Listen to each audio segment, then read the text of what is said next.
Normally I think Notch made the builds and obfuscation was fairly incremental. I believe this time Jeb made the build and shuffled all the obfuscation around, different version of ProGuard or something, who can say. I was updating Bucket live on the show floor to the new 1.0 version, but given that it was totally shuffled around and the limitation of my tools back then, it was too difficult, so I asked that the full release be made from the regular PC again so that we don't waste time. I'm not going to say it's impossible that something else was in this build, because I'd have to check that and I don't have the time or energy to do so, but it's unlikely. In other words, the game itself should nominally be the same as Minecraft 1.0, although there might be slight differences in the actual files because it was built in a different way. But that shouldn't actually matter, the game would presumably play identically to the launcher version. Someone did ask if this build could ever be released to the public.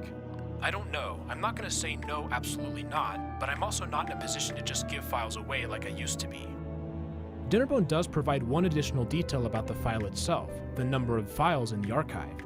7zip says there's 314 files. Most were accidentally put there. There was really only 6 files of importance.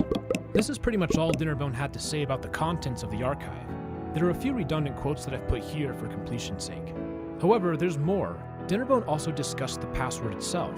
As you can tell by the screenshots of the open file, he still does know the password, disproving one of my theories from the last video. This leads to a fairly logical question. What would happen if the password were to be leaked now? As it turns out, not much. Dinnerbone says, "Today I could absolutely give you the password with no concern in the world, but that's no fun." However, this might not have been true in the past. Apparently, this password was used in another place, confirming one of my theories from the first video. The password was reused for something else at the time, and I cannot risk-free just give that password out. There was a time that the public having that password would be a bad thing, but that time was over a decade ago. Long since changed and was never anything important, but that's how things are. If you get hold of a time machine and come visit the old office, it'll be a bit embarrassing for someone. The password itself used to be important. He says that it would have been a bad thing for it to become public. But now it wouldn't be an issue if it were to leak. In that case, why doesn't Dinnerbone just tell us what the password is? The biggest problem I have with this, though, is that people assume they have a right to know or crack a password to something they weren't meant to have.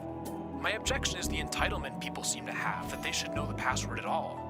But on the whole, people should not be trying so hard to crack files they do not have permission to. Dinnerbone elaborates by saying that some attempts have gone too far in the past. Take a look.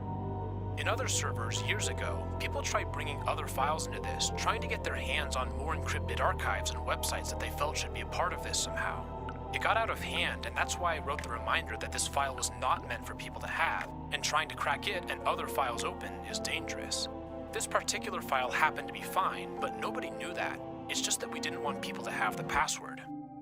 One of his main points is that attempting to crack a file that's not for you can result in various degrees of damage. While 2Minecon wouldn't have been a major issue, he implies that, in the past, people attempted to crack files that actually would have posed a serious problem. When asked if he's okay with people attempting to crack 2Minecon now, Dinnerbone builds upon this idea. Well, it's been over a decade and that password isn't such a big deal anymore, so I'm not going to stop you. However, this does not mean anyone is free to try and crack other archives or things that we haven't given permission for. Please do not try and break into every lock you see, that's just not okay. Sometimes the locks are there for a reason, not just as a fun challenge. I don't think it's cool to waste thousands of dollars on cracking a password that was not meant for you either. There's no obligation to give you the password to a file that was never meant to be public. Dinnerbone discussed a few other random things worth mentioning. The decoy came up a couple of times. When asked why the original was swapped, this was his response. The reason it was replaced with a fake file is because we didn't want people trying to crack the password. We knew that they'd try anyways, so maybe it would throw them off if they didn't realize the file had changed. This is pretty interesting because it did work for a long time. The fact that the swap occurred was pretty close to being forgotten. Dinnerbone also confirms the Jeb quote saying that Tobias Malston made the decoy. He also says he does not know what's in the decoy. There's another intriguing nugget regarding the swap. Here's a fun fact for you all though. When it was discovered that the file was public and the decoy was made to swap it out, we assumed the password would be public knowledge basically that week. I guess we way overestimated the encryption. Hurrah for 7Z? Funny how that works out. Had they chosen a different archive encryption, this story could have been very different. And then we have a few other random topics worth mentioning. For one, why is Dinnerbone even answering questions at all? Because people constantly nag me about the password, and I figure I'll dispel any further mystery. I actively do not want attention. I've tried hard to remove myself from having an online presence for years. It's brought up every single year. I'm hoping this is the last. Sorry about that, Dinnerbone. This most recent nagging is my fault. For those of you watching this, don't nag Mojang developers anymore. Dinnerbone has done a tremendous job of explaining the unanswered questions regarding this mystery. And to top it off, Dinnerbone graciously gave me permission to share these quotes with you, and for that, I'm very grateful. He also touches upon the idea that the mystery is, in many ways, more exciting than the solution.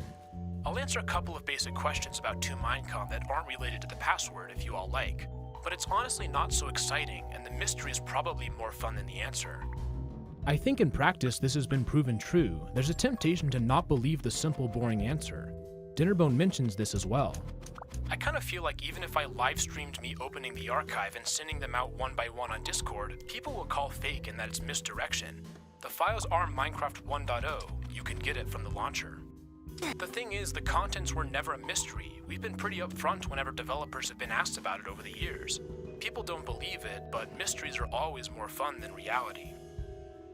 And so that's pretty much it. The obvious solution, the one that Mojang developers consistently said, is the correct one. It's Minecraft 1.0. Maybe the real password is, as Dinnerbone says, the friends you made along the way. I'll conclude with a full quote. I've referenced it a few times, but seeing it all is worthwhile, and it provides a good summary of Dinnerbone's position.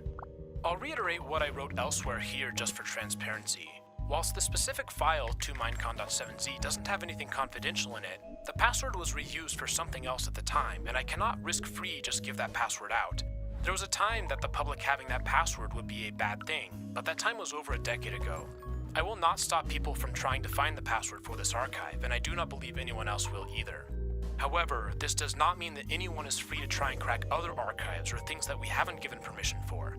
This file was unintentionally made public. It was not intended to be given out, and the password was a safety measure to make sure that, even if it did end up in someone else's hands, it's not a big deal. Please do not try to break into every lock you see. That's just not okay. Sometimes the locks are there for a reason, not just as a fun challenge. Thank you so much for watching this video. It feels satisfying to finally have a conclusion to this mystery, and I hope you enjoyed this as much as I did. If so, feel free to subscribe, and if you'd like to support me further, you can join as a channel member. Let me know what you thought in the comments. How does it feel to finally have many of these recurring questions answered? Is there anything else you're curious about? I'm excited to hear your thoughts. I appreciate each and every one of you. Thank you so much for watching, and I'll see you all in the next video. Have a great day.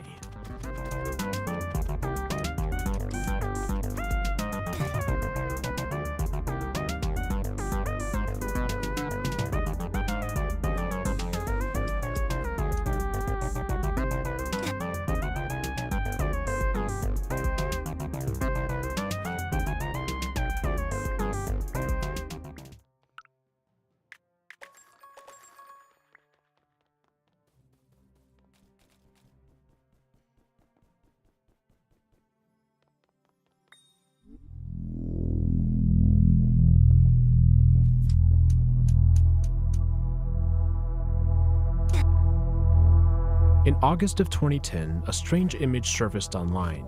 It's a screenshot of the game Minecraft. The image is mostly normal except for one thing, a lone figure in the distance, hidden in the fog.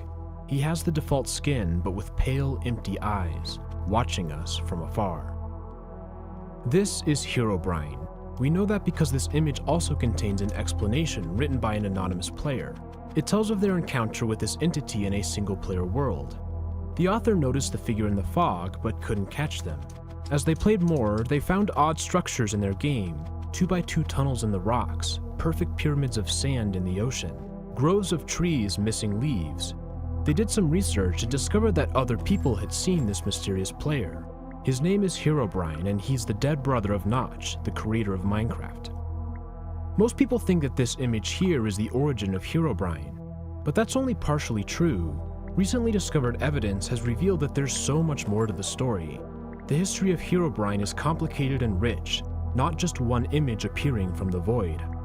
Tonight, we're going to take the most comprehensive deep dive into Herobrine's origin to date.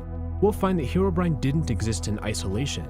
Instead, the story was a logical culmination of a slow and steady progression. Herobrine is far deeper and more interesting than it initially seems.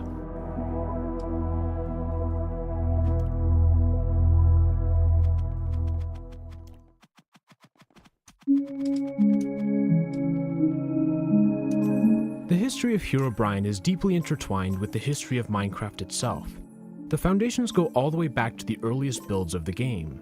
On May 13, 2009, a programmer known as Notch posts a video of a coding project he's developing. It is so new that it doesn't yet have a name. The title is Cave Game Tech Test. Little does anyone know that this will one day evolve into the best-selling game of all time. But even these first versions set the stage for Herobrine, albeit in a slightly weird way. For the blocky game worlds are not empty. Instead, they contain default-skinned mobs that spawn naturally. Their creepiness is a distinctly different flavor than that of Herobrine. In a certain sense, though, there's a conceptual similarity: humanoid mobs elsewhere in the world. In these early days, Minecraft is an obscure game. Most discussions about it take place on an internet relay chat, or IRC for short. It is here that we can learn the thoughts of some of Minecraft's initial players. Within these logs is the first known reference to creepy white eyes in Minecraft. On January 29, 2010, a user named Zombuster makes a couple of comments. "The white-eyed one is creepy. Their white eyes staring into your soul." These messages are referring to a new Steve variation that was just added to the game. Unlike the blocky surroundings, these characters are rounded and detailed. While they're not quite scary, they certainly feel stylistically out of place. Apparently, Notch agrees. Just 2 days later, all human mobs would be permanently removed from Minecraft. The player is the only one that remains in the world. A common refrain of the early Minecraft community is suggestions. Since the game is in active development, any proposal has a chance to be seen by Notch and eventually added to the game. A notable example of this comes during the same week. A few users are discussing mobs with Notch when a person named Lick3 suggests the following. "I could see it now. Someone wanders into pitch darkness, hears breathing, turns around to see these glowing eyes looking at them before dying instantly." To the best of my knowledge, this is the first ever reference to creepy glowing eyes in Minecraft, a tiny step in the direction of Herobrine. It's also notable because the eyes are accompanied by an unsettling breathing sound. This serves as a bit of foreshadowing, as we'll see soon enough. Apparently, Notch likes the idea of glowing eyes. About a week later, he adds them to the game. However, they're not human eyes. Instead, it's the gaze of the spiders that is now visible in the dark. Another place where early players discuss Minecraft is the Minecraft forum. Much like IRC, it's common to see suggestions for the game. While most aren't memorable, there are a few that are worth a brief mention. On February 26, 2010, a user suggests a mob that is disguised as another player. The next day, he sees an idea for a craftable guard mob that has the default player skin. A related idea is the doppelganger mob, which would copy the skin of a player on the server. All of these suggest a return to humanoid mobs in the world, despite their recent removal. There is, however, one mob that's different. It's written by a user named Coalhouse. "Shadow ethers will watch you from the darkness. You can tell when a shadow ether is near because all you see is their eyes. They make whispering sounds as they watch as well. Their eyes are scary, watching, intense, and unnerving." This suggestion is noteworthy for a few reasons. First, it's another reference to scary glowing eyes in Minecraft, as first suggested by Lick3. However, there's a key difference. While Lick3's mob attacks the player as soon as it sees the eyes, Coalhouse's mob stalks the player, watching them from afar. It's afraid of light and will only attack when it's the darkest. Its eyes scary, watching, intense, and unnerving. The concept of a stalker mob is an important one, and it will return soon. But first, a different type of development. To this point, all the posts we've discussed are suggestions, ideas for future additions to Minecraft. But on April 30th, 2010, something changes. On a thread called "Minecraft is Scary," a user named McGruber posts the first ever story about glowing eyes in Minecraft. "Spelunking down a seemingly endless cave system. Lost 2 pounds after turning a corner and getting jumped by God, those glowing eyes, why? I killed it and laughed, not knowing the hell I was entering. I took the wrong tunnel out and only went deeper. Woe unto me, for I sustained myself through scavenging mushrooms and fleeing. Always fleeing those glowing red eyes. Strip mines for me from now on, thank you very much." This user is clearly talking about the glowing eyes of spiders. On the same thread, there's another story, this time about being startled by a default skin player standing in the dark. Oh, also, multiplayer is scary. You're just building something and then you spot a shadow moving across your window. Then you turn around and there stands a black man, default skin. That scared me once. While this story is referring to multiplayer, it isn't long until there's a suggestion for a humanoid mob that stalks you in single player. Stalker, a human model. These guys hide or peer around objects, or in some cases even peer through windows if you have any. A different user builds upon this idea a few replies later. I don't know, I still like psychological horror. More subtle, makes you question reality. Could be an absolute mind monster. Red eyes everywhere? 2 replies later. I would love to see those dark people that hide behind trees with eyes. Ooh, that would be so cool. They could be like humanoids but fairly smaller, 8/10 of normal size, and would be able to open up doors. By this point, we're clearly flirting with many Herobrine-like ideas. We have a mob that looks like a player but with glowing red eyes. This mob stalks us, watching from the distance. It also affects our game world, albeit non-destructively, opening and closing doors. While these comments are merely suggestions, they're moving in a uniquely creepy direction, suggesting humanoid entities that stalk the player, their eyes watching them. Minecraft is already considered by many to be a creepy game. The dense fog and dark lighting creates an unsettling atmosphere. These suggestions build upon this idea, maybe there could be someone else hidden in the mist. And yet, this inherent creepiness is about to be multiplied. On July 7th, 2010, something new will be added to the game, an addition that will change the feeling of Minecraft forever: cave sounds.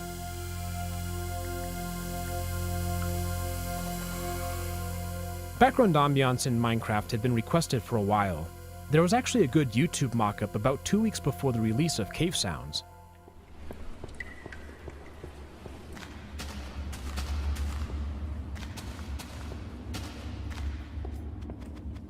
The audio in this video is natural, dripping water and whooshing wind. The official cave ambiance is, well, not that. Let's take a listen.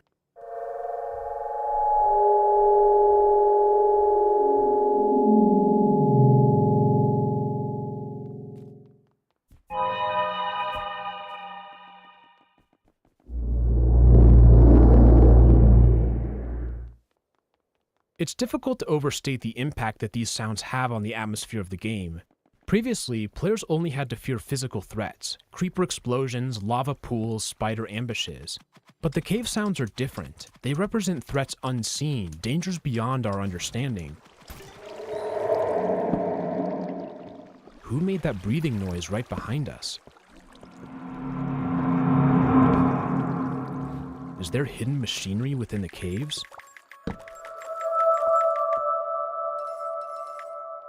What horrible monster was that? Is there someone out there? The new cave sounds play perfectly into a feeling that is common at this time: the fear of the unknown. In 2010, Minecraft doesn't have the huge popularity it would later attain. There are no update announcement videos, no developer interviews, no hype cycle. Instead, Minecraft is still the passion project of a single developer. There are new updates all the time, occasionally as often as 3 in a single day. Whenever you open up Minecraft, there's a decent chance that something has changed since your last session. There are always new things you don't know about, slight adjustments, hidden items, novel threats to avoid. Players don't yet deeply understand this game, it's still inherently mysterious. But with the addition of cave sounds, this mystery is supercharged. The player response is dramatic. The Minecraft forums are quickly saturated with endless stories of unsettled players. Oh, I heard that screeching. Oh my god. Oh my god. This is turning into more of a survival horror game. Yeah, I heard the sound, which turns out to be Cave 8, and had to log out for the day. That is not an okay thing to do to someone who just fell down a hole into a dark section of cave. Minecraft, without a doubt, is the scariest game I have ever played. Judging by its line of progress, I think it will be the scariest game I will ever play. I could actually feel the change of fluid in my body as adrenaline rushed to my legs. I have chills now. Chills. Dear Notch, I need new pants after the latest update.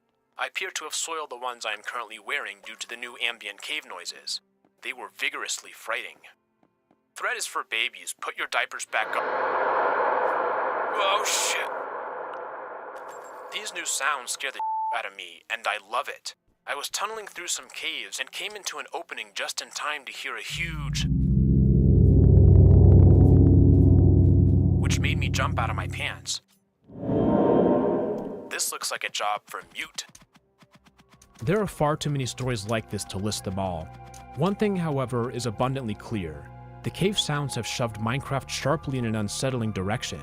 In this thread, a player suggests the addition of a mob whose entire purpose is to scare you. Maybe a monster with dead black eyes that follows you in caves. Fears of the cave sounds would be elevated just 2 days later with a new development, a gameplay video entitled Minecraft Cave Dweller Sighting Number 1. Let's watch it together.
Did you see it? I didn't when I first watched this, but if we head to the comments section, we find an intriguing observation. Pause it exactly 1 minute and look to the left of the gravel pile. You see a whitish shadow in it. Look again a few seconds later and it's empty. It's exactly at 1 minute in the cave in the distance. 58 to 101, you can see something in a small cave in the background, then nothing at 102. Pause it at 20 till 22, there's something behind the waterfall. Is that it? To be honest, I still don't see what they're talking about. It seems to me that the figure in the distance is just a hole in the cave, the same for the being behind the waterfall. And yet, whether anything exists or not, there are now many people who believe that there's actually a figure. And that belief is important. This video represents a significant escalation. For the first time, we have raw gameplay footage of a mysterious being. It's as real as it's ever been, and the cave sounds played a crucial role. As rumors of a humanoid entity within Minecraft slowly spread, stories describing paranormal moments begin to appear much more frequently. One notable example is by a user named Blue Shadows, who tells the story of Jackson's Mine. Well, there was something. Early on in my days of InfDev, there was a big cave not too far from my base. I explored it vaguely for a while. It seemed like a typical cave, just some coal and a few blocks of iron. After a while, I noticed a big hole in a place I hadn't really lit up with torches. I fell down it. It seemed way deeper than should be possible to naturally form in Minecraft. Once I reached the bottom, with a big chunk out of my health, I figured I might as well explore and mine a little while I was down here. So I did. It was pretty filled with iron, which I needed at that time, but not much else. Here's the creepy part. It never ended, and I could never find that hole back to the main cavern. Many of the torches I planted seemed to disappear on their own, and I got hopelessly lost. Eventually, I dug up to the surface, freaked out. Eventually, I did go back in, vowing to remember how to get back, but I couldn't find it later. Even more tunnels were there this time, and it took many hours to find my way back. I dumped lava down the entrance and sealed it up. Never have gone back, never will. It's called Jackson's Mine. The entity in the world isn't just watching. Now it's actively affecting it while the player is present, breaking torches off the wall, digging new tunnels for the player to get lost in. This being operates independently, we merely stumble across evidence of its modifications, and embedded within is just a hint of malice. It's intentionally making our life slightly more difficult. A later story contains a new wrinkle, a seemingly infinite 4x4 tunnel with the entity sealing the entrance. A different user reports stumbling across the default player's skin beneath the surface. We had these deep underground passages that crisscrossed at the bottom of the world, and I was down there in one of our outer passages, and I saw a default player model go around the far corner, and I sprinted ahead and looked down the passage, and no one was there. I asked my friend if he had been down in the passages, and he said no. Still further, a user reports seeing faint objects in the distance, strange ghostly faces in the corner of my vision that disappear the moment I look at them. They also mention hearing the ambient cave noises. These stories are feeling increasingly similar to Herobrine. Players are now reporting seeing other humans in their game, or at least evidence of their activity in the world. There's no indication that these reports will die off anytime soon. And yet, there is still another substantial change that will further stoke these fears. On July 30th, 2010, Notch releases the 7th Secret Friday update. Included within is a jukebox as well as 2 discs to play on it. The first is entitled Cat. It's a bubbly synthesizer track that's peaceful and charming.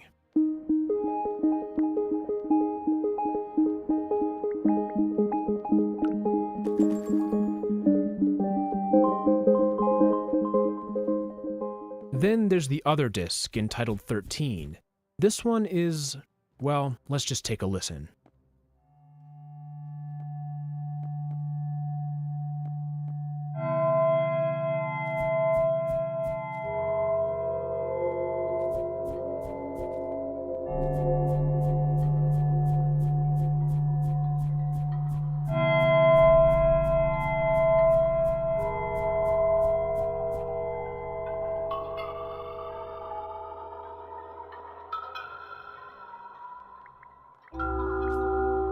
In many ways, Disc 13 doesn't feel like music at all.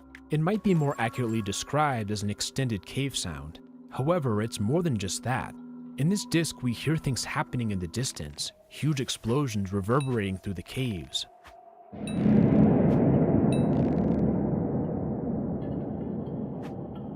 A player splashing in the water.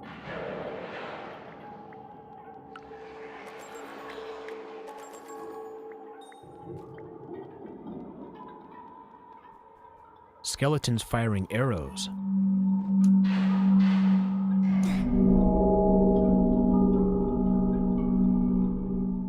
Evidence of some independent being in the world, someone or something other than ourselves. Disc 13 isn't an obscure hidden sound file, and it's not a fanfiction. No, it's one of just 2 music discs in the game. For many players, this was the very first thing they ever heard on a Minecraft jukebox.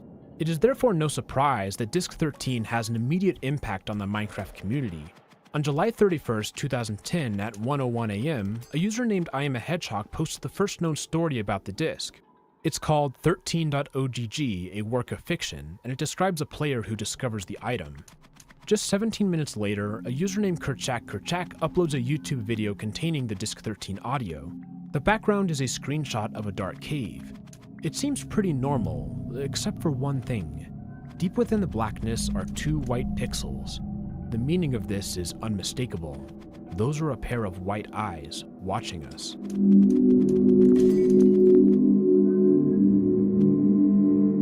In an interview conducted in 2023, the video's creator explained that these pixels were deliberately placed, although they did not remember the specific reason. Whatever their intentions, this decision would prove to be a critical step in the progression towards Herobrine. Later that same day, a user replies with a different story, this one copied from an anonymous author on 4chan's video games board. The text is quite long, clocking in at about 3,000 words. The author describes being plagued by strange occurrences in their cave, including vanishing torches and whispering sounds. This forces them to abandon it. Later, the player discovers a different cave and fears that it might connect to the original. There's a dead end with a complete 3x3 square of rock, like it was put there as a seal. As they explore, the author encounters a dungeon with a mysterious block and black disc. The text contains a link to the 13.ogg YouTube video. The player is soon haunted by the sight of ominous white eyes. I get into the cave, begin slowly going towards the pit, making sure I use my torches efficiently. I hear a ghoulish laugh behind me. I turn to the pitch black and 2 white eyes were there. Looking at me, I freeze. I can't move. I'm locked into a staring contest with the eyes. I hear whispers from all around me telling me to go closer. I can't. I must resist. Some consider this story to be the most substantial Herobrine precursor. While prior stories contained isolated concepts of a stalking mob, this post combined it into a cohesive narrative structure. A user named Endorphin would build upon this story the next day. The post also links to the YouTube video. It is entitled, I Cannot Take It Anymore. Jesus Christ, I can't do it. I can't take it anymore. I can't go back home. I can't go into my mines. I can't do anything anymore but slowly try and build something under the frozen ocean. And it's all because of 2 little pixels. 2 pixels. 2 white pixels. I haven't even seen them myself except in screenshots. I know it's there though, waiting in the mines, watching me from my tower's balcony while I'm outside. I can't see it through the constant snowfall, but I know it's there, and I know it can see me. The white eyes myth surrounding ambient noises. It started a couple of weeks ago after a Secret Friday update. Some people started reporting seeing a pair of white pixels whenever an underground ambient noise was triggered. I figured it was just a bug or something, maybe even some way he did it to trigger the sounds themselves. I didn't hear much more about it for a while. Then all of a sudden, recently I've been seeing reported sightings everywhere and a supposed screenshot of them. This is the picture. I can't even bear to let it load. I had to do a quick tab, copy, and close before I saw those eyes again. Those eyes. Jesus Christ. Endorphin's story is notable because it ascribes a name to this entity, White Eyes. We later discover that White Eyes is female. A different user claims that they've also seen White Eyes, and then a second and a third. However, there are a fair share of detractors, such as a user who loudly proclaims, This is not imagination. This is idiocy. But it doesn't matter, the flame is lit. One reason for the spread is that White Eyes is similar to a common graphical bug in which white pixels are seen on the edges of blocks. References to White Eyes begin to show up outside of this post. On the internet relay chat, a user suggests that Notch add the white-eyed monsters. Then a few days later, we find a different forum post called White Eyes.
are you new to the game, bro?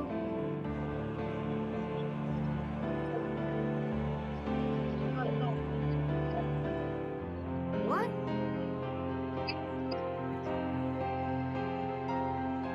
Bro, I can't hear you. Out because it got boring. Alright. So what mode do you want to play?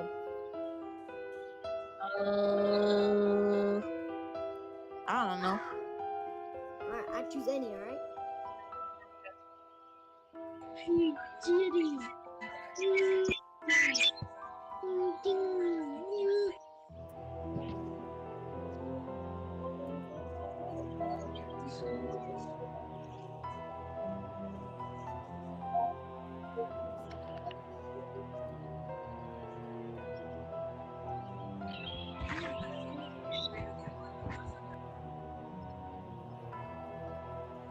Wait, what did you say?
the hell up? Oh, that's a kid. Oh, GG. Alright, I'm just kidding. I'm just kidding. Yeah, I get it. I get it. I get it. But you're going for it. You can't be talking. No, that's your own. That's your own. That's your own, right? Not having gold for on all. You're silver 2 on your own. Oh, no, that's not physical. That's just my own.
This one is notable because it apparently contains a screenshot of the being. Unfortunately,